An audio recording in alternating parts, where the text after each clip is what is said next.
Apa sih yang kita inginkan untuk masa depan desa? Warga desa yang sehat, pendidikan yang berkualitas, pendapatan yang meningkat dan merata, lingkungan desa yang tetap lestari, desa aman, nyaman, dan damai berkeadilan. adat dan budaya desa terlindungi. Semua itu adalah cita-cita kita bersama melalui SDGs Desa. kita bergandengan dengan seluruh warga sedunia. Melangkah maju, mewujudkan cita-cita bersama. Desa-desa di Indonesia telah menapaki kemajuan. Gotong royong yang tetap terjaga. Fasilitas di desa semakin baik, pendidikan dasar mencukupi. Akan tetap kita tidak boleh lengah, sebab masih banyak tantangan yang menghadapi. pengangguran pemuda desa. Harus diatasi. Penurunan kemiskinan desa harus lebih cepat lagi. Kebakaran hutan harus dihentikan. Kekerasan terhadap perempuan harus dihilangkan. Pekerjaan-pekerjaan yang belum usai ini. Kini harus kita tuntaskan. Jadi, mari berdiri. Mari berdiri. Mari berdiri. Mari berdiri sebaris, berjajar bergandengan tangan, Melukis kuntul baris. Mewujudkan cita-cita kita bersama. dan pastikan Tidak ada satupun warga desa Yang tertinggal di belakang. Mari membangun Indonesia dimulai dari desa. 18 tujuan untuk mewujudkan desa yang lebih baik.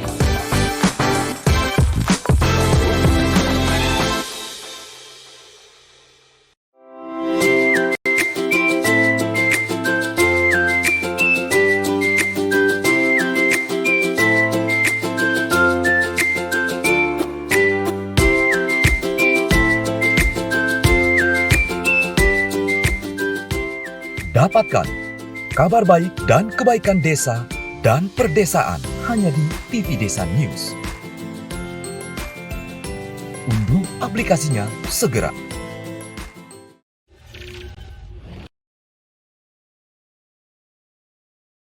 Salam bahagia kerabat desa Indonesia, mari berdiri sebaris, lupis kontrol baris, salam SDGs Desa. Seperti biasa, tiap akhir pekan, forum kita adalah forum bertanya ke Kapus Datin. Sepertinya akan ada update dari Kapus Datin Gus Ivan karena rilis kemarin semalam kita terima tentang bagaimana Gus Menteri memimpin langsung memimpin rapat dengan eselon 1, 2 dan seterusnya, dan ada statement meluruskan peran dari pendamping. Ini pendamping ini jangan jadi pembantunya Kades, jangan jadi apa karena saya tidak ikut dalam rapat itu karena memang saya bukan pejabat di Kementerian Desa, tapi mungkin ada bagian-bagian yang tidak off the record, artinya tidak sangat tertutup sehingga mungkin Gus Ivan bisa berbagi cerita. Ini menarik karena di rilis Kementerian Desa, Gus Menteri menyampaikan tentang meluruskan peran dari pendamping profesional. Jadi apa sebenarnya yang nggak boleh, apa yang sebenarnya boleh, ini mungkin menjadi bagian menarik untuk kita dengarkan. Oke, kita langsung ke Gus Ivan dulu sebelum kita memberikan kesempatan untuk bertanya dari teman-teman, karena memang tiap hari Jumat adalah hari untuk kita bertanya kepada Kapus Datin. Jadi kalau dulu itu hari Jumat, saya masih ingat harus ada senam pagi gitu kan. Di acara kita dengan Gus Ivan ini hari Jumat khusus untuk silahkan bertanya. Silakan Gus. Ya, Gus Kacal, kerabat desa sekalian, juga para tenaga pendamping profesional. Ya. Hari Jumat itu hari untuk belanja ini. Belanja masalah maksudnya. Karena dari situ kemudian siang hari, kemudian sampai Sabtu Minggu itu jadinya kami jadi perlu memenuhi jawaban-jawaban yang pada pagi hari seperti ini belum terjawab gitu. Jadi tapi itu menyenangkan karena memang saya masih ingat di awal dulu ketika Gus Halim pertama kali masuk kantor memanggil kami gitu, dan kemudian yang menjadi tugas pertama kepada kami itu membereskan call center kalau istilah di tempat lain, tapi itu beliau menyampaikan kita membereskan semua yang ditanya oleh desa, apapun itu. Makanya di salah satu flyer itu di awal tahun ini, itu Gus Halim sempat menyampaikan seluruh pertanyaan desa, entah itu pendamping, kepala desa, perangkat desa, warga desa, pegiat desa, seluruh pertanyaan dari desa itu adalah amanat, istilah beliau. Yang artinya mau tidak mau harus dijawab, meskipun itu belum tentu sesuai dengan kalau istilah spesifiknya tupoksi seperti itu. Makanya beberapa pertanyaan itu kemudian bahkan disampaikan Gus Halim sendiri ke menteri-menteri yang lain. Beliau sempat, ini Gus Koco, sempat ada satu pertanyaan tentang masalah lahan bagi desa di Sumatera waktu itu. Dan kemudian pada sore hari itu juga, itu kami bersama beberapa dirjen dan Pak Sekjen itu langsung merumuskan bareng-bareng Gus Halim surat dari Menteri Desa ke Menteri ATR BPN seperti itu. Jadi memang makanya waktu Gus Koco menyampaikan hari Jumat bagaimana kalau khusus bertanya, ini memang sudah amanat, jadi ya harus dilakukan gitu. Dan kemarin memang ada hal yang menarik Gus Koco, kerabat desa sekalian. Jadi ini agak, kalau bagi birokrat itu ya satu sentilan keras gitu kan. Kenapa sampai harus Gus Halim sendiri yang memimpin rapat pertama itu. Yang kedua, ini juga untuk pertama kalinya, meskipun itu tentang aplikasi, tentang data, sebetulnya yang dibahas Monef Dana Desa dan Daily Report Pendamping Desa. Tapi yang menarik yang kedua adalah semua pertanyaan, baik dari birokrasi maupun dari tenaga pendamping profesional yang dihadirkan itu, yang menjawab adalah Gus Halim sendiri. Jadi memberikan sinyal, simbol bahwa itu memang maunya Gus Halim. Jadi ada dua hal yang memang khas dan kemudian disampaikan seperti itu. Termasuk misalnya rencana untuk menyampaikan surat resmi, kesukaannya kan ada surat resmi gitu bahwa Monef DD adalah aplikasi satu-satunya resmi untuk tenaga pendamping profesional. Terus kemarin langsung disebutkan, lah itu nggak usah gitu, di Kepmen 40 2021 sudah jelas di halaman 137 beberapa gitu, bahwa tugas dari pendamping memang mengisi itu. Nah, yang Gus Koco sampaikan tadi itu juga berkaitan dengan masih ada tendensi ini perlu keahlian khusus, yang itu perlu keahlian khusus, sehingga mau mengarahkan supaya menuju spesialisasi dari pendampingan. Memang agak aneh ini, lazimnya kekuatan dari kampus akademisi itu adalah kritik, karena dengan kritik muncul teori. Tapi kekuatan dari birokrasi itu justru tanpa kritik, sehingga langsung dijalankan perintah atasan gitu. Sehingga dengan demikian praktis atau praktek di lapangan segera berjalan itu. Jadi kalau ada disampaikan pimpinan tapi malah dikritik, itu yang memang agak aneh gitu. Tidak sesuai dengan keunggulannya, ya, keunggulannya. Jadi keunggulannya itu harusnya memang justru langsung dijalankan. Jadi seperti itu Gus Koco, memang menurut saya pengalaman yang menarik, bagaimana dulu sudah pernah bagaimana menteri memimpin sendiri tim ke lapangan di Blitar waktu itu misalnya. Sekarang menteri sendiri yang menjawab berbagai pertanyaan dari anaknya maupun dari birokrasinya. Seperti itu Gus Koco. Dan praktis nanti soal daily report, kemudian soal relokasi, macam-macam semua dijawab sendiri oleh Gus Halim kemarin. Ya. Satu pengalaman yang menurut kami ya inovatif bagaimana pemimpin menyatakan memang maunya saya begini gitu. Dan itu disampaikan sendiri oleh beliau. Yang kedua yang mohon maaf kepada banyak WA yang masuk supaya pada pagi hari ini menghadirkan kembali Gus Nasrun. Kami sampaikan bahwa harmonisasi rancangan permen desa untuk UPK itu secara aktual itu dikelola Gus Nasrun sejak malam Kamis gitu. Sehingga waktu Kamis itu Gus Nasrun menyempatkan waktu 1 jam untuk bersama kita. Tapi setelah itu beliau sampai tadi malam, kemudian tadi pagi masih harus membereskan pasal per pasal supaya tidak ada salah ketik. Kemudian kalau masih ada ketidaksesuaian, kemudian sampai ke lampirannya gitu. Jadi beliau belum bisa pada pagi hari ini. Tapi kita akan sampaikan kepada beliau pentingnya hal ini untuk disampaikan kepada publik, terutama kepada perangkat desa, kepala desa, dan tenaga pendamping profesional. Begitu Gus Koco kondisinya. Oke. Jadi ada hal yang ketiga Gus Koco sebelum lupa. Ya. Kemarin sewaktu sudah keluar dari kantor tiba-tiba ditelepon Gus Halim. Ya. Ternyata beliau menyiapkan bahwa hari ini itu adalah Hari Perempuan Desa Sedunia. Itu resolusi PBB untuk tanggal 15 Oktober.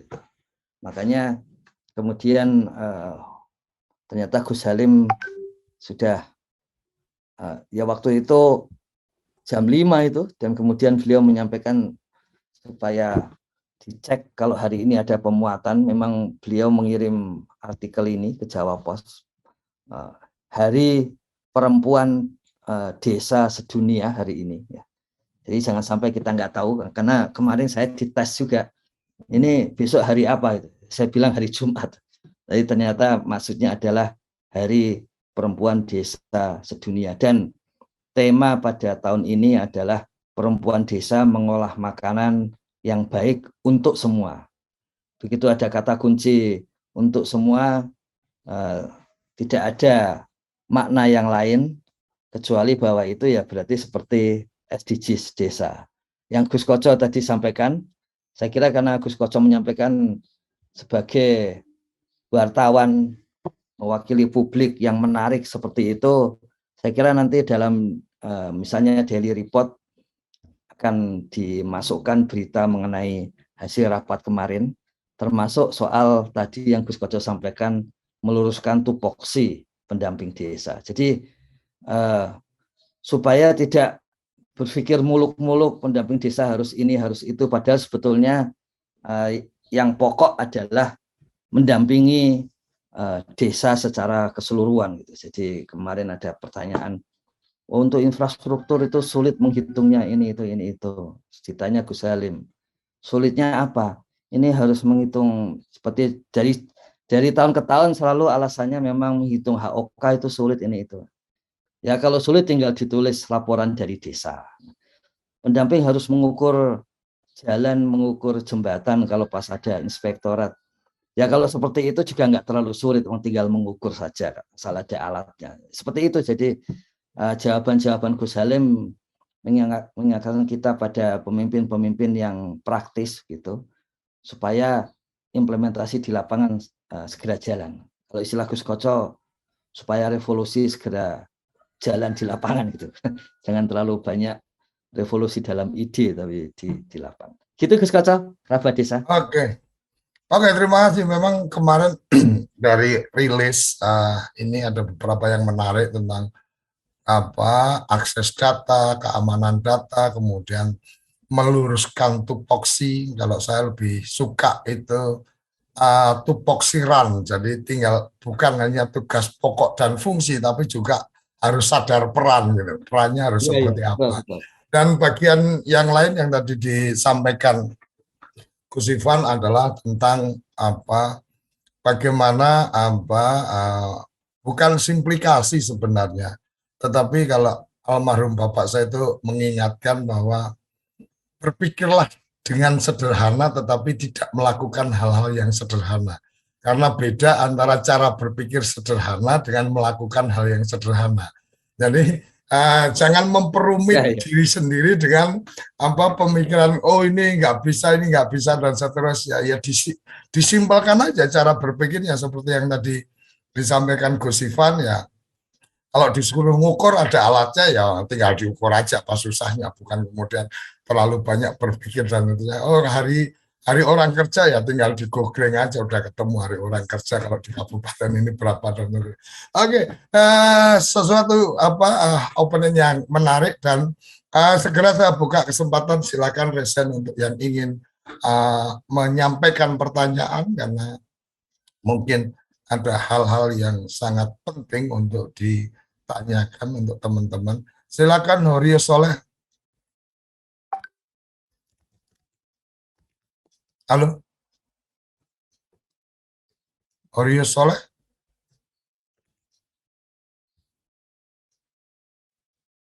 Open mic. Assalamualaikum. Terima kasih Gus Koco, Gus Ivan. Senang berjumpa lagi di Jumat ini. Yang pertama, Gus Ivan, kami ingin menagih masalah kapan, ya klasikal, kapan masalah SDGs di HP itu. Kemarin sesuai jawaban Gus Ivan, kapan kira-kira aplikasi Android itu bisa untuk upload. Itu penagihan. Yang selanjutnya yaitu Gus Ivan, mungkin pernah WA ke Gus Ivan masalah Sinovac, Gus. Bagaimana Gus? Ini menjadi keluh kesah di bawah Gus. Soalnya Sinovac kami itu apa itu Sinovac? Yang kemarin, yang dulu itu Gus Koco, yang sempat diviralkan oleh pendamping dari Malang, itu kami itu Gus setiap Ini Jawa Timur ya? Iya, Jawa Timur. Setiap bulan kami itu ke kabupaten untuk menyetorkan form Sinovac 2 kali. 1 bulan 2 kali itu. Mohon kebijakan yang dari Kemendes, karena bagaimanapun TPP kan mempunyai kode etik yaitu tunduk pada kebijakan kementerian yang berkaitan dengan pendayakan TPP. Sedangkan dengan adanya Sinovac itu membuat resah kita dan juga tidak sesuai dengan semangat Gus Menteri yaitu paperless. Jadi mohon kebijakan Gus dari Kemendes. Yang terakhir Gus, jangan masalah banyak-banyak nanti yang lain nggak kebagian. Kamu tanya 20, terakhir. yang lain bubar. Oke, 2 aja ya, cukup ya. Kemarin kan awalnya 40 hari kadaluarsa. Terus sekarang itu kok saya lihat lagi ketika lebih dari 40 hari masih bisa. Mohon penjelasannya Gus. Terima kasih. Kenapa itu? Yang nama? BUMDes? Enggak, pengajuan Kumham. Oh, pengajuan Kumham. Oke. Ya. Yang tentang BUMDes kan? Iya, siap. Oke, ya. Silakan Gus Ivan. Gus Hoirus, ini dari Madura ini. Jadi terima kasih ini. Yang jelas ini untuk pertanyaan-pertanyaan ini lebih banyak kami sadar harus minta maaf. Yang pertama yang BUMDes itu kabar terakhir tadi malam itu untuk Kemenkumham sudah ditandatangani oleh Dirjen, diparaf oleh Dirjen. Di sana ada penjenjangan yang lebih lebih beda dengan Kementerian Desa, bisa langsung modelnya beda, model birokrasinya gitu. Nah, kalau menurut Biro Hukum itu paling cepat di Kemenkumham paling cepat itu 6 hari ke depan ada pengundangan untuk Badan Hukum BUMDes dari sisi Peraturan Menteri Hukum dan HAM gitu. Paling cepat 6 hari menurut tim dari Kemenkumham, tapi kondisi lapangan bisa lebih dari itu. Nah, setelah itu barulah kemudian nanti akan ada hasil, yaitu seluruh BUMDes yang sudah selesai dalam administrasi, maka kemudian akan otomatis muncul ya, akan otomatis muncul di dalam bentuk sertifikat badan hukum. Jadi kalau kita melihat kondisinya saat ini, paling tidak ada, coba kita lihat sebentar, paling tidak ini kalau melihat dari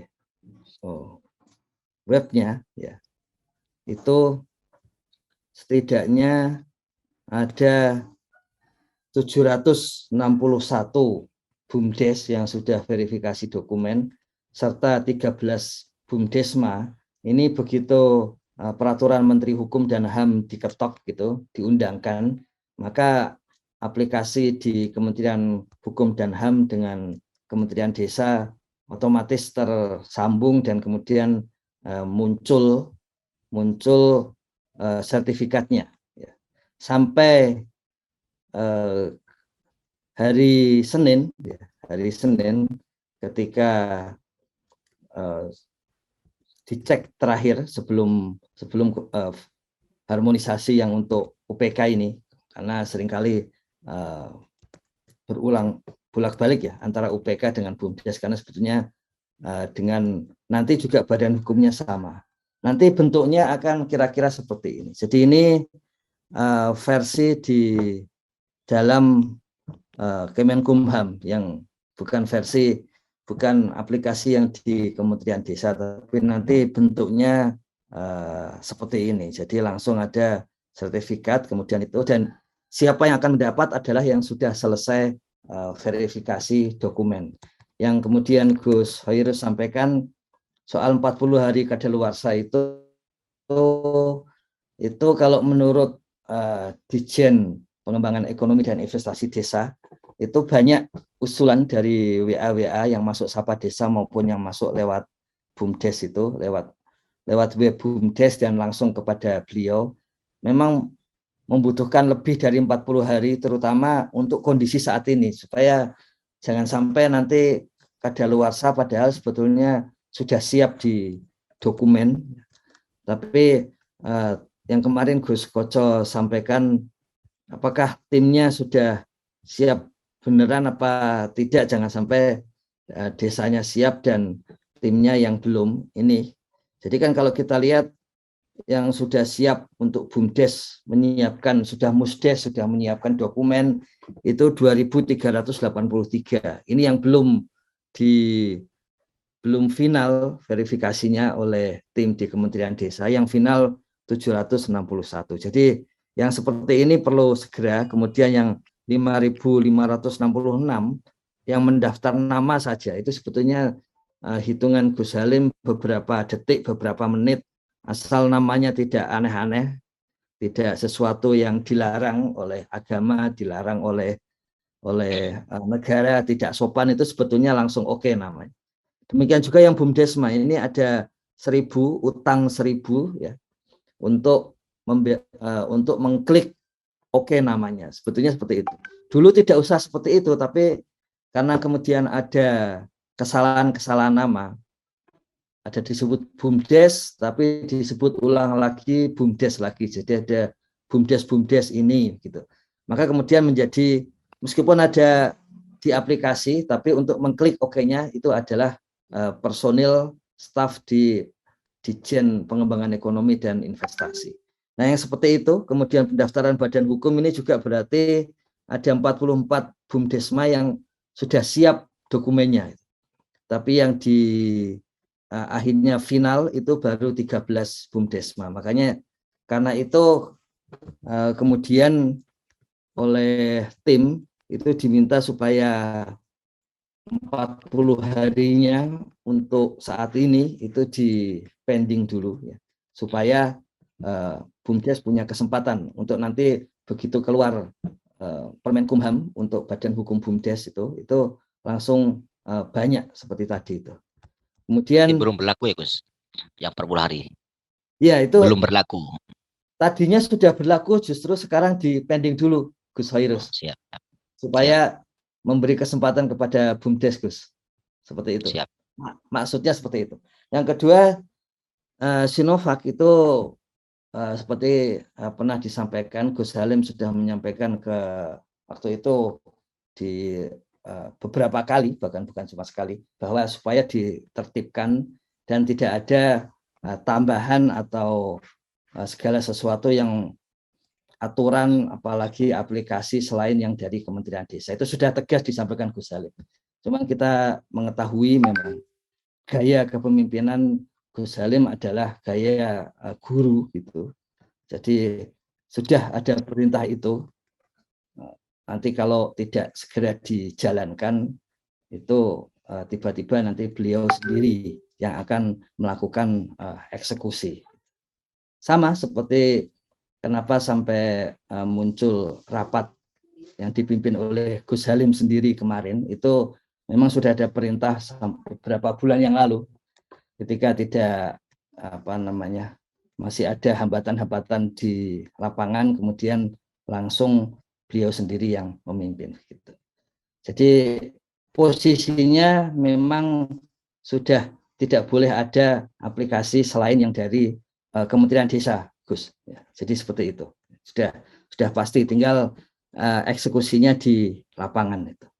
Termasuk paperless itu saat ini kami juga didesak supaya segera melihat ulang, segera mencek ulang bagaimana posisi dari tanda tangan elektronik pendamping desa dan kepala desa yang sudah menyampaikan data SDGs desa itu, karena di situ ada nama kepala desa, kemudian NIK-nya, kemudian di desa mana. Kalau pendamping ya pendamping, kemudian NIK-nya di desa mana, di lokasinya di mana. Jadi paperless ini sudah pasti tetap harus ke sana, termasuk beliau menyampaikan jangan sampai ada peraturan disusun tapi tidak dijalankan, termasuk Permen Desa nomor 21 2020 yang ada tanda tangan digital kepala desa,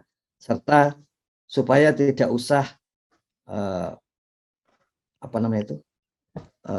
kontrak untuk tahun depan itu, supaya kontraknya itu sudah berbasis tanda tangan digital dari masing-masing tenaga pendamping profesional itu sendiri. Jadi kalau yang Gus Hoirus sampaikan, tetap nanti arahnya tetap harus paperless gitu ke depan, gitu. Tetap harus itu.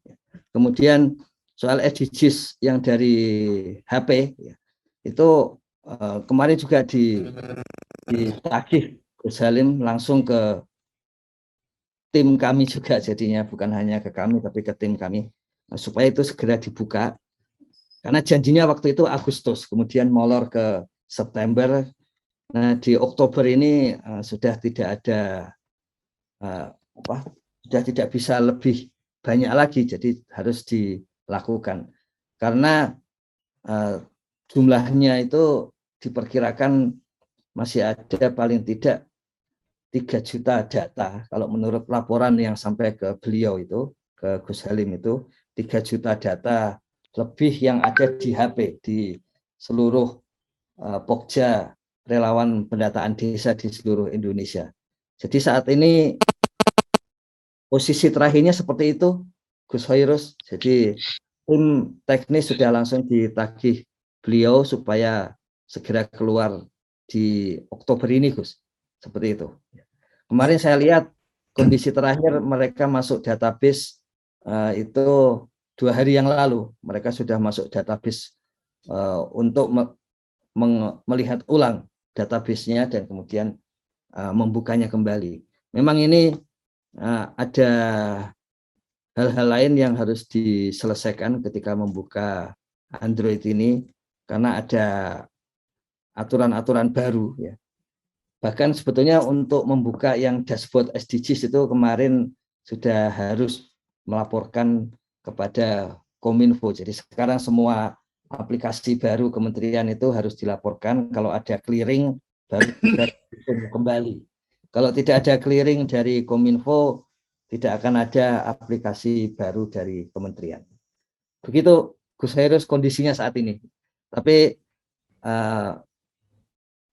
semuanya saat ini dalam posisi ditangani langsung di Dirjen untuk BUMDes, dan yang lain itu ditangani oleh Menteri Desa.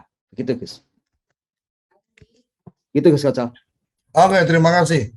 Dalam rangka Hari Perempuan Desa internasional, mungkin saya berikan kesempatan untuk perempuan-perempuan, jadi yang laki-laki mohon bisa memaklumi, ini satu kesempatan spesial Hari Perempuan. Tina, silakan open mic. Halo, Tina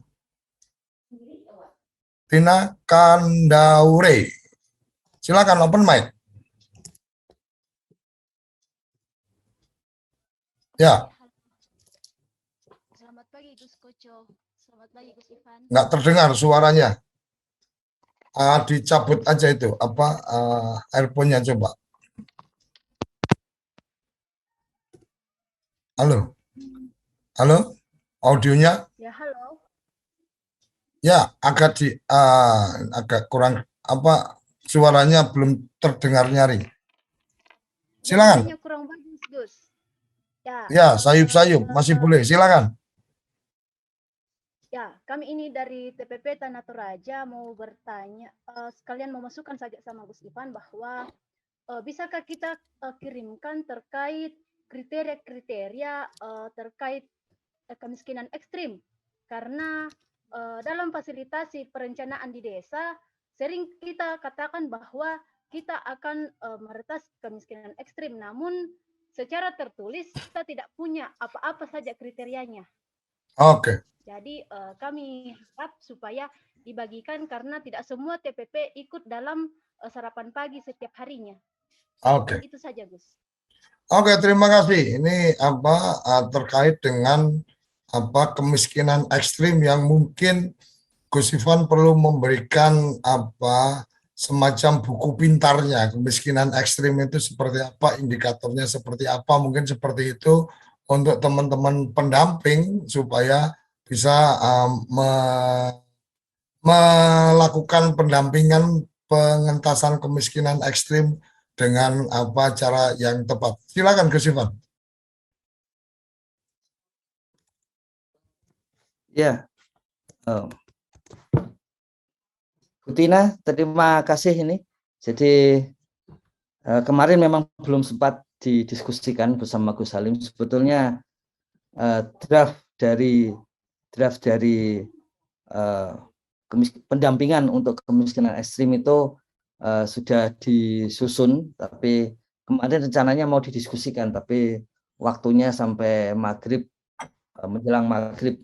Ternyata belum bisa itu. Beliau perlu ke tempat lain begitu menjelang maghrib, jadi belum didiskusikan. Tapi nanti sepanjang kita sarapan IC di desa ini, versi-versi yang tadi disampaikan itu akan kami sampaikan lewat chatroom atau lewat TV desa. Nanti TV desa yang akan menyampaikan ke berbagai WA group untuk yang sudah kita diskusikan. Tapi untuk yang hal-hal yang lain, karena sebetulnya Gus Halim memerintahkan supaya itu sampai ke lampiran-lampirannya. Yang lampiran-lampirannya sebetulnya nanti di tanggal 25 Oktober sudah ada di aplikasi, tapi tetap harus ada di lampiran supaya orang terbayang ketika mengisinya. Lampiran itu mencakup definisi dari tadi kemiskinan ekstrim, kemudian kebutuhan dari jenis kebutuhan, kemudian lokasi seperti itu. Jadi untuk yang sudah kita bicarakan yang memang hutang kami belum mengirim PPT, nanti sambil pada pagi hari ini kami sampaikan. Tapi versi lengkap dari pendampingan itu kemungkinan Bu Tina baru hari Senin, karena kami akan diskusi lagi dengan beliau pada hari Senin pagi gitu. Dan itu biasanya mengundang beberapa dirjen terkait supaya kemudian langsung hari itu juga bisa disampaikan kepada desa. Karena di dalamnya itu sesuai arahan beliau, itu di rancangannya ada peran dari tenaga pendamping profesional, peran dari kepala desa dan pemerintah desa, dan peran dari pemerintah daerah. Kemudian hubungan koordinasi dengan kementerian dan lembaga. Meskipun Gus Koco sudah menyampaikan harus dipimpin langsung oleh Bapak Wapres dalam YouTube-nya itu, dan sudah kami sampaikan ide-ide menarik seperti itu, dan saya kira itu akan masuk akal dan akan disampaikan. Jadi untuk pagi hari ini mungkin PowerPoint nanti kami sampaikan, Bu Tina. Kemudian untuk Senin paling cepat itu petunjuk pelaksanaan atau apa istilahnya. Gus Halim lebih suka menyebutnya sebagai catatan atau cara gitu, tapi secara kelembagaan namanya pasti kalau bukan juklak, juknis, panduan umum, panduan teknis seperti itu. Nanti paling cepat Senin, karena draftnya sudah ada tapi kemarin belum sempat didiskusikan. Begitu Bu Tina, Gus Koco. Oke, terima kasih. Jadi hari ini insya Allah nanti materi presentasinya Gus Ivan akan di-share di grup sarapan SDGs Desa. Jadi menyesalah yang tidak pernah bergabung di grup sarapan SDGs, berbahagialah yang grup sudah bergabung karena selalu akan mendapatkan update-nya. Berikutnya Heri Purwaning Tias, silahkan open mic.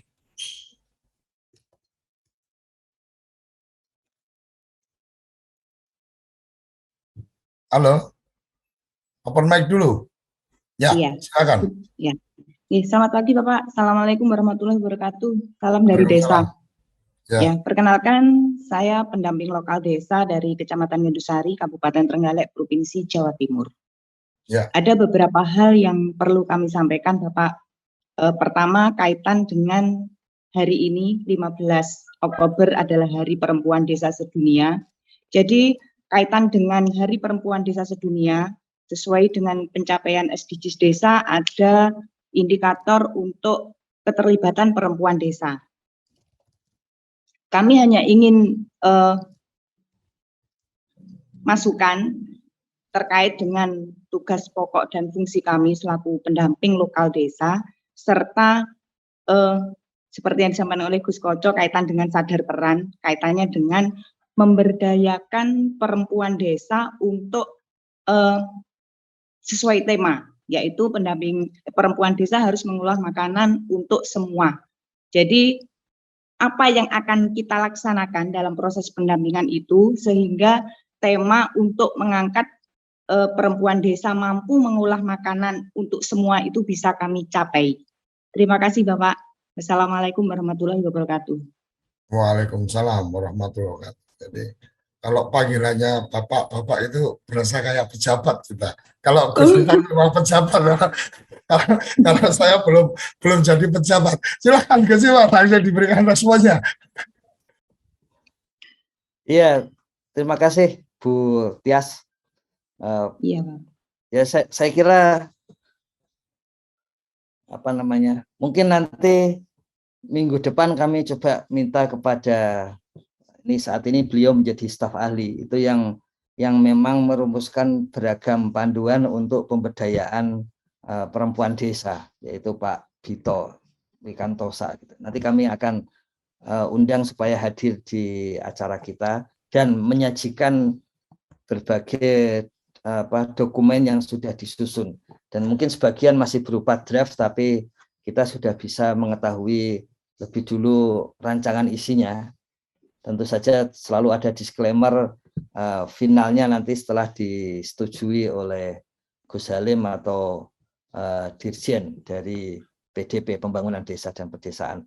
Tapi ada hal yang baru untuk ke depan itu nanti akan ada sesuai di dalam Permen Desa nomor 7 2021 itu untuk peningkatan makanan hewani. Ya.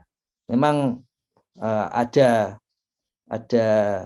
telepon, kalau disampaikan Gus Halim itu ada telepon khusus dari Presiden supaya soal makanan hewani ini bisa didukung dari desa gitu. Sehingga pada akhir tahun ini itu meskipun namanya belum pasti ini Bu ya, tapi ada yang menyebut korporasi BUMDes, ada yang menyebut sebagai, nggak usah pakai istilah korporasi, tapi BUMDesma saja, BUMDesma peternakan seperti itu. Yang untuk tahun ini ada 9 kabupaten, ada 10 sebetulnya, cuma yang satu di Kalimantan Tengah itu sebagai studinya, tempat studi. Ada 9 kabupaten terutama yang ada kaitannya dengan kemiskinan ekstrim itu, di sana mengembangkan BUMDesma untuk peternakan bersama. Tapi ke depan itu sudah ada arahan supaya PKTD ekonomi produktif itu dikembangkan lebih lanjut menjadi permodalan untuk perempuan seperti itu Bu. Saat ini seperti itu. Cuma nanti kita lihat dari Mas Vito nanti pendalamannya begitu Bu Tias ya. Atau terima kasih. Nanti sebentar lagi kami WA Gus Halim saja kalau gitu, bahwa ada dari kebutuhan desa disampaikan oleh tenaga pendamping profesional untuk terutama pendampingan perempuan desa berkaitan dengan Hari Perempuan Desa Sedunia. Nanti sebentar lagi kami WA beliau. Ya. Begitu. Terima kasih Bapak. Ya. Oke, terima kasih. Ya, ini luar biasa ini. Temuan baru ini, ada temuan di Kementerian Desa hari ini bahwa ahli pemberdayaan perempuan itu laki-laki gitu kan. Jadi apa yang bisa dilakukan perempuan itu ahlinya selalu laki-laki ternyata. Perempuan hari-hari memasak itu koki-koki profesional laki-laki. Apa yang dikerjakan dengan membuat baju itu perempuan ternyata yang ahlinya itu laki-laki gitu kan, desainer banyak laki-laki. Oke, kita saya mohon maaf ke teman-teman yang laki-laki karena ini memang sedang ada Hari Perempuan. Kita berikan ruang khusus kepada teman-teman perempuan kita. Mohon maaf ya Mas Ardani ya, selama masih ada perempuan yang resen ya berarti kita kasih ke perempuan dulu. Gia silakan open mic. Oke, makasih kesempatannya. Selamat pagi semuanya. Pagi. Gini, ada pertanyaan saya di sini. Bukan pertanyaan, maksudnya ini terkait dengan tema Hari Perempuan Desa Sedunia.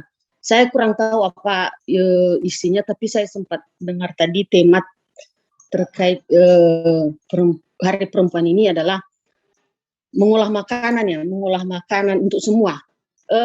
Terus terang, saya kurang sepakat ini, Gus. Kurang sepakatnya kenapa? Sepertinya ini terkait gender juga. Seakan-akan perempuan ini dikembalikan juga ke dapur soal mengolah makanan segala macam gitu kan. Nah, artinya kan harusnya kita lepaslah dari situ, dari persoalan peran-peran perempuan yang domestik. Harusnya sudah lebih luas lah peran perempuan itu, tidak harus kembali lagi seakan-akan tema itu peran perempuan seakan-akan kembali ke dapur lagi domestik, mengurus hal-hal domestik gitu. Harusnya udah lebih luas lah konsep kita. Nah, itu yang pertama. Poinnya apa nih? Karena nanti diskusinya bisa panjang ini urusan perempuan ini. Ya harusnya perempuan sudah perannya udah lepaslah dari persoalan dapur. Artinya kan harusnya persoalan dapur itu ya diurus oleh gender apapun. Mau laki-laki mau perempuan mau gender apapun ya, itu kan urusan masing-masing orang. Jangan dipersepsikan bahwa itu adalah urusannya perempuan. Poinnya apa yang ingin ditanyakan atau ingin disampaikan? Nah, yang kedua, kesempatan yang lain. Yang lainnya, yang kedua terkait dengan paperless, soal laporan-laporan pendamping. Ini Gus, saya ini khusus kami di Sumatera Utara, saya laporan hard copy itu masih ada loh. Buat laporan manual. Jadi apakah memang itu diwajibkan atau memang hanya instruksi provinsi-provinsi ini? Ya, Oke. jadi itu aja. Itu. Oke, makasih. Oke, terima kasih. Jadi kalau diskusi tentang kesetaraan perempuan, saya termasuk apa yang kadang-kadang selalu berbicara, saya malah tidak pernah menyetarakan, saya meninggikan, lebih tinggi daripada laki-laki. Oleh karenanya memang ada bagian-bagian yang kita percayakan penuh, mendidik anak, bagaimana memberikan makan yang benar, yaitu kehebatan perempuan ada di situ, harus kita muliakan. Tapi ini kita tidak sedang mendiskusikan itu, tapi sepertinya ide dari Gus Menteri tentang bagaimana kemampuan mengolah banyak produk makanan oleh perempuan ini kayaknya mendapatkan perhatian juga dari teman kita. Dan kemudian yang kedua tentang agenda paperless kalau nggak salah.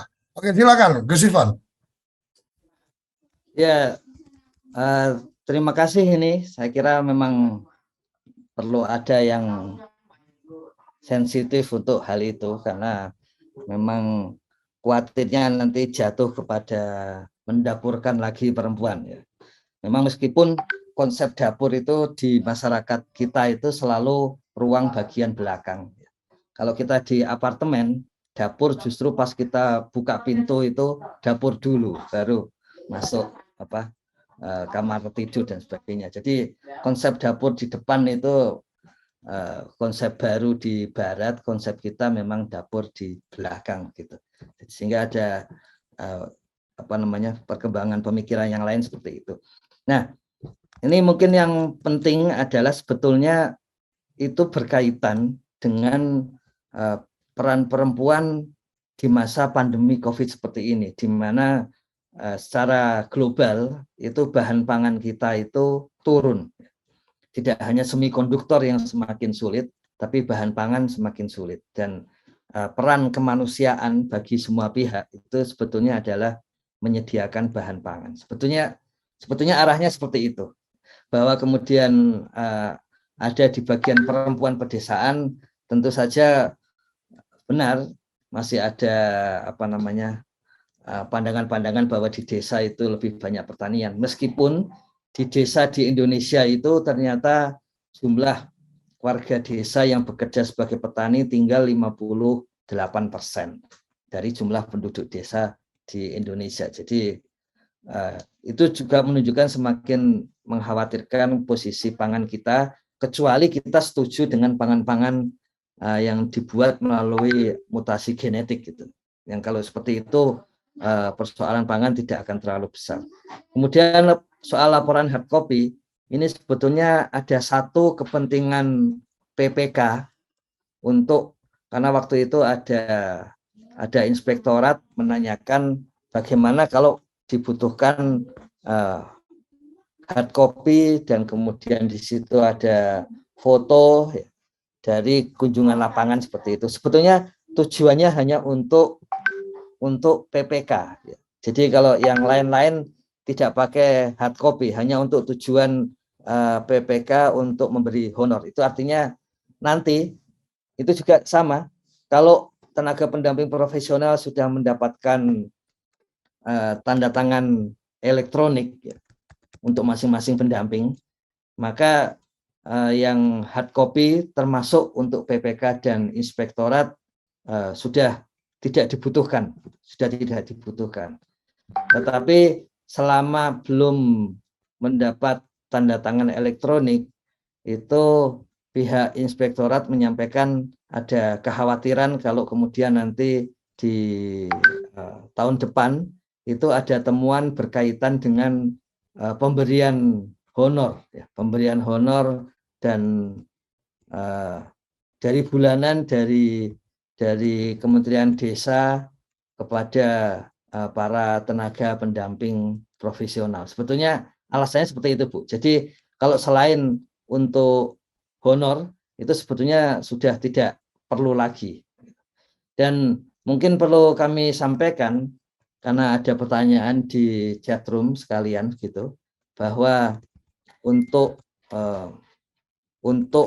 evaluasi kinerja kemarin juga sudah kembali lagi tuh hal yang menarik kemarin juga disampaikan oleh Gus Halim sendiri. Ini contoh hasil dari salah satu provinsi. Jadi kemarin memang disampaikan sampai Oktober itu masih boleh urusannya itu berkaitan dengan percepatan supaya tanggal 15 Oktober ini evaluasi kinerja bisa segera keluar gitu. Tetapi nanti begitu mulai akhir Oktober itu harus sudah normal kembali. Jadi pertanyaan tentang kenapa DRP kami masih di lokasi lama sehingga Monef DD pun nggak bisa mengisi yang baru. Itu perlu kami sampaikan, seluruh pengelolaan DRP sudah berpindah ke BPSDM. Ya. Jadi BPSDM kemarin melaporkan sampai selesai evaluasi kinerja, maka baru kemudian DRP akan yang relokasi, itu ada sekitar 1.000 sekian yang relokasi itu akan berpindah lokasi setelah evaluasi kinerja di tanggal 15 Oktober ini. Nah, ini kami ingin tunjukkan bagaimana kondisinya. Ada pertanyaan waktu itu Pak Ardani, ya Gus Ardani dari Kalimantan Jumat lalu, dan kemudian kami sampaikan juga ke tim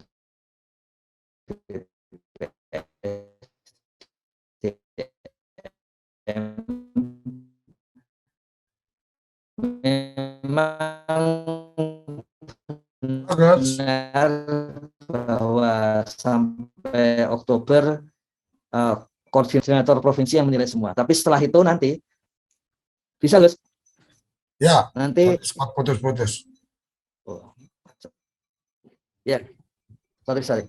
Jadi sampai Oktober itu koordinator kabupaten yang menilai semua PD, kemudian TA provinsi yang menilai semua TA kabupaten. Tapi setelah itu Gus Halim sudah mengarahkan sudah normal lagi, yaitu sesuai dengan mentoring. Kemarin juga sudah ditegaskan, jangan di pikiran itu jangan supervisi, jangan atasan. Jadi Gus Koco menyampaikan jangan bapak-bapak gitu. Kemarin juga sempat muncul di rapat, jangan sampai ada istilah atasannya begitu, tapi itu adalah mentor. Justru mentor itu menunjukkan harus ada tanggung jawab mendidik dari atasannya. Nah, ke depan itu masing-masing tenaga ahli misalnya di kabupaten punya wilayah menti kecamatan tertentu, maka masing-masing akan menyampaikan seperti ini contohnya, menyampaikan evaluasi kinerjanya kepada koordinator, dan kemudian koordinator yang akan tinggal mengumpulkan, merekap, jadi tidak menilai tapi merekap hasil dari masing-masing TA. Kalau PD-nya ada lebih dari satu, maka koordinator kecamatan yang tinggal mengumpulkan saja kemudian dikirim ke pusat.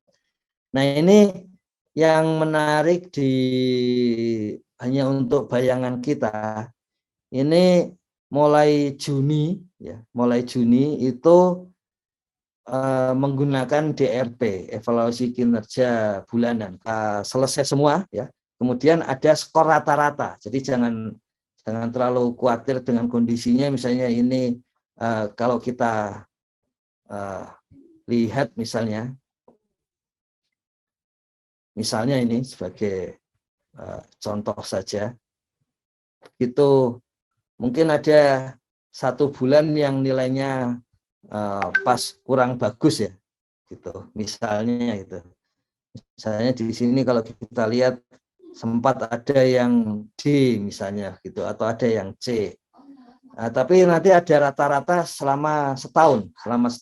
Dan kalau kita lihat di rata-rata akhir ini, ya ada yang tidak punya nilai, tapi ini kemarin dicek sepertinya itu ada pendamping yang memang sudah keluar tapi belum dikeluarkan dari DRP. Kalau kita lihat di sini ada yang hasil rata-ratanya ada yang 61 sampai 99. Kita tahu kalau sudah lebih dari 70 itu sebetulnya sudah aman untuk dikontrak tahun depan. Jadi ini contohnya di nilai akhirnya.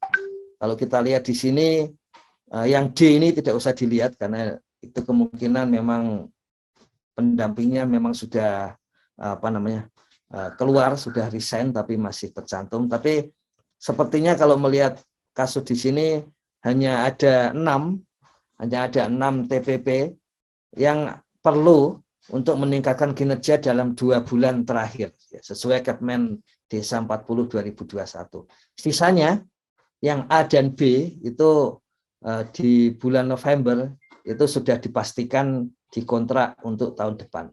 Dengan harapan dengan demikian maka apa yang di akhir tahun ini tenaga pendamping profesional sudah lega, sudah enak dan bekerja dengan nyaman karena tahun depan pun sudah pasti akan mendapatkan kontrak. Kontraknya kalau menurut BPSDM terakhir melapor ke Gus Halim itu selambatnya adalah 8 Januari. Tapi itu sign kontraknya. Tapi bahwa kepastiannya sudah muncul di 31 Oktober.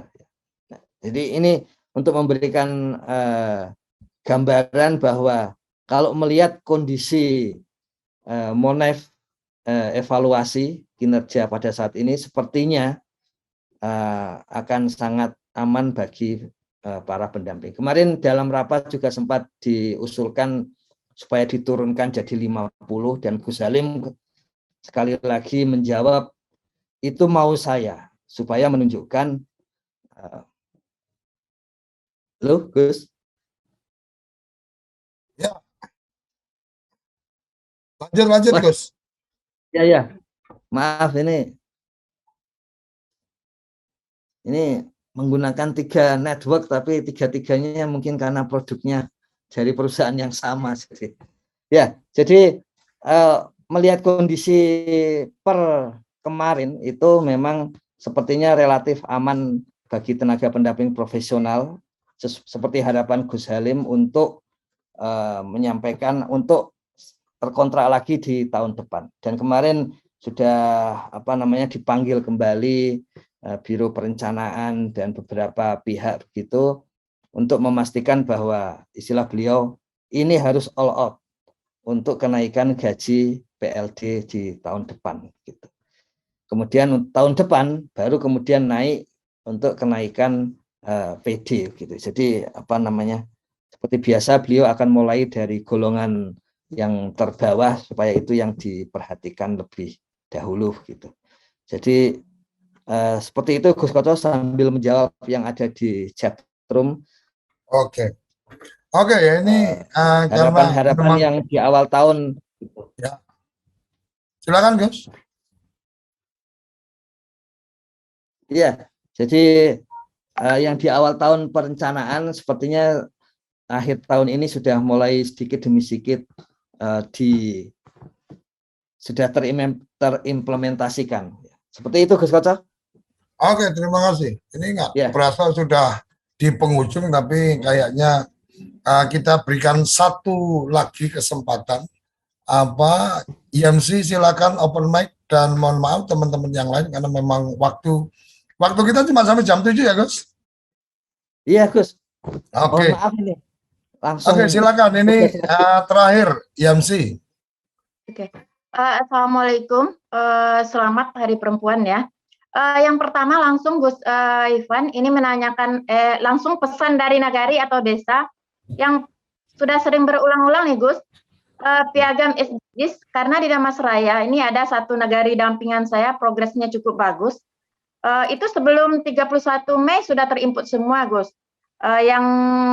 Kemudian piagamnya, kemudian dokumen Bumnak itu udah terverifikasi itu kalau nggak salah saya di dashboardnya nomor 35 Indonesia, Gus. Jadi Nagari berpesan kepada saya, tolong Bu, suatu penghargaan tertinggi bagi kami sesuai dengan janji-janji Gus Menteri katanya Gus.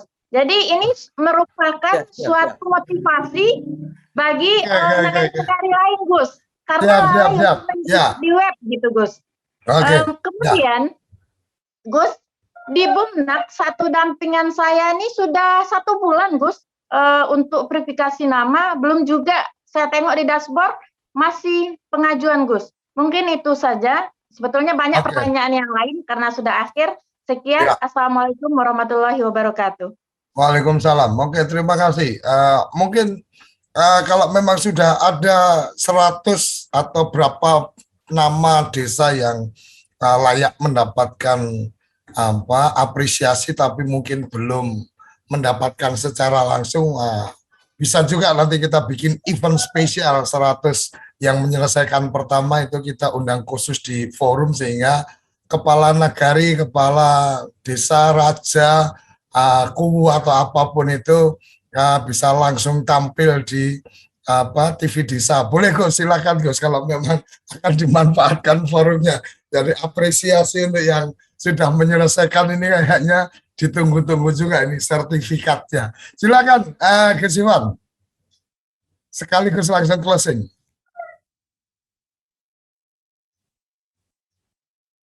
Halo. Halo, Gus Iwan. Ya, mohon maaf ini Bu Yamsi. Jadi seperti itu. Ya. Maaf ini. Siap, aneh. Ya.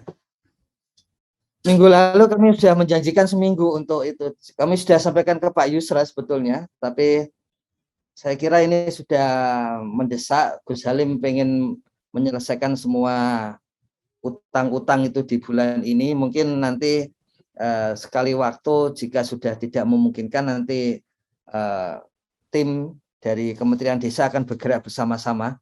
Yang pertama untuk menyelesaikan sertifikat itu. Kalau nggak salah rencana awal karena kadang-kadang berubah itu akan mengunjungi Sumatera Barat kembali 2 minggu depan gitu, mungkin bersama-sama sambil penyerahan sertifikat dan sebagainya. Tapi kalau enggak, kami sudah bisa janjikan akan kami selesaikan hutang-hutang pekerjaan kami yang akhirnya malah membebani desa, mohon maaf, di bulan Oktober ini. Jadi semua sudah di deadline Gus Halim di bulan Oktober, jadi ya tidak bisa bergerak lagi memang harus seperti itu. Yang kedua soal BUMDes, sebetulnya memang sedang dioprak-oprak oleh Gus Halim ya. Jadi nanti mungkin kami sampaikan nomor HP Pak Hoho, direktur yang mengurus BUMDes biar segera dibereskan. Karena jangan sampai merugikan BUMDes juga gitu. Jadi apalagi nanti begitu dari Kemenkumham sudah oke, kemudian ternyata dari 19.000 BUMDes ternyata yang baru selesai di verifikasi dokumen baru 700 dari 19.000 itu kan terlalu sedikit. Kami akan sampaikan ke Bu Yamsi Japri sambil kami sampaikan ke Pak Hoho langsung setelah ini Bu Yamsi. Ya. Mohon maaf ini, mohon maaf sekali. Ya. Oke, gitu, terima kasih. Nggak perasa ini sudah di penghujung acara. Terima kasih Gus Ivan sudah memberikan waktu untuk menerima pertanyaan-pertanyaan dan mohon maaf ke teman-teman yang present karena memang waktu sudah tidak memungkinkan lagi. Dan kembali lagi saya ingatkan kepada kerabat desa, pendamping desa profesional, informasi-informasi update di sarapan SDGs insya Allah pasti akan kita share secepatnya di klub sarapan SDGs desa di grup WA. Jadi kalau yang belum bergabung silahkan bisa japri ke saya untuk nanti kita berikan akses untuk bergabung di klub sarapan SDGs desa. Nomor kontak Surya Koco insya Allah nggak terlalu susah dicari, googling juga ketemu nomornya. Nah, yang berikutnya yang perlu saya sampaikan untuk teman-teman di sarapan SDGs desa, satu sebenarnya tidak perlu menanyakan lagi jam berapa acara sarapan SDGs karena ini sudah episode ke-191, jadi dan jam kita alhamdulillah belum pernah berubah, masih jam 6 sampai jam 7 pagi waktu Indonesia bagian Barat. Kemudian kadang-kadang juga ada yang menanyakan link untuk bergabung di Zoom meeting. Alhamdulillah Zoom meeting kita nggak pernah berubah juga, jadi teman-teman yang sudah terbiasa gabung udah paham betul ID dan passwordnya 81891909009 itu nomor ID dan dengan passwordnya SDGs desa, S tengahnya kecil kan gitu. Jadi kemudian kalau bertanya temanya apa, berarti jawabannya adalah Anda belum subscribe channelnya TV Desa, karena kalau temanya apa dan sudah subscribe itu pasti sudah dapat notifikasinya. Jadi pastikan subscribe channelnya TV Desa, pastikan Anda menyimpan ID dan password untuk sarapan SDGs Desa. Untuk Zoom meetingnya insya Allah tidak akan berubah karena kita memang sudah plot betul untuk sarapan SDGs Desa. Yang lain-lain bisa berubah ID roomnya, tapi kalau SDGs Desa insya Allah tidak berubah. Nomor itu akan kita pakai terus, password itu kita pakai terus. Jadi kerabat desa kalau pengen ikut sarapan SDGs Desa jam 6 sampai jam 7 pagi waktu Indonesia bagian Barat, dari Senin sampai Jumat, itu bahkan udah tidak perlu bertanya-tanya. Kalau sudah subscribe pasti akan ketahuan temanya apa. Kalau sudah menyimpan ID dan passwordnya pasti Anda bisa masuk. Cuma kadang-kadang kalau lewat jam 6 udah nggak bisa masuk karena memang pintu gerbangnya udah dikunci. Jadi satpamnya agak keras juga ini, kalau udah jam 6 langsung pintu gerbang dikunci, jadi nggak akan bisa masuk. Oke, selamat berakhir pekan, ini sudah hari Jumat. Kalau yang Sabtu tidak berkegiatan berarti ya ini sudah akhir pekan.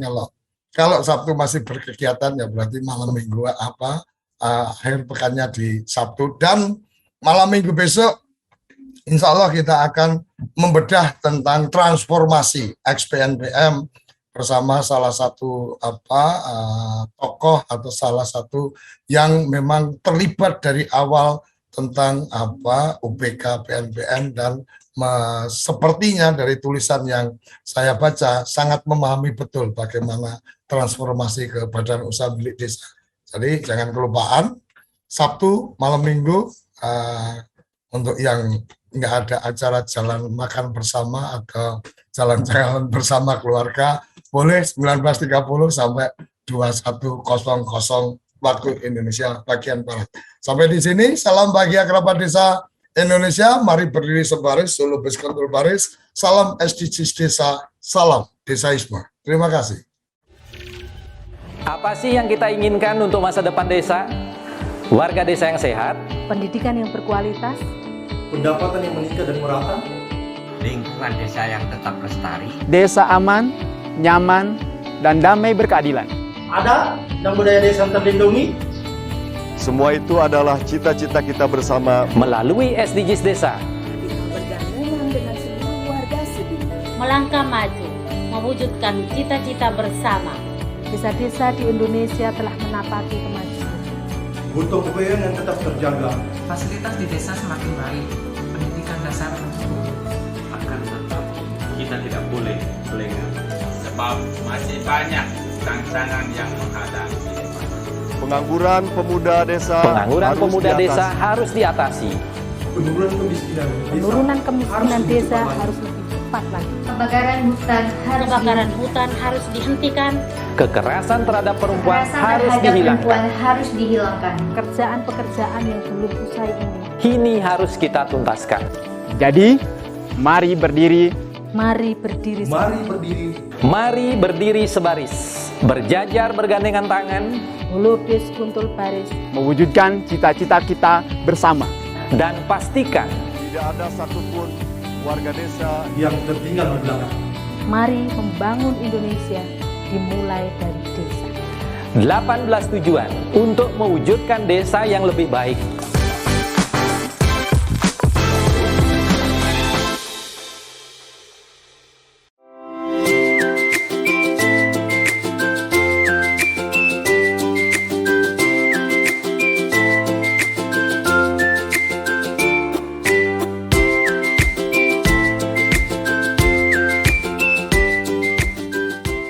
Dapatkan kabar baik dan kebaikan desa dan perdesaan hanya di TV Desa News. Unduh aplikasinya segera.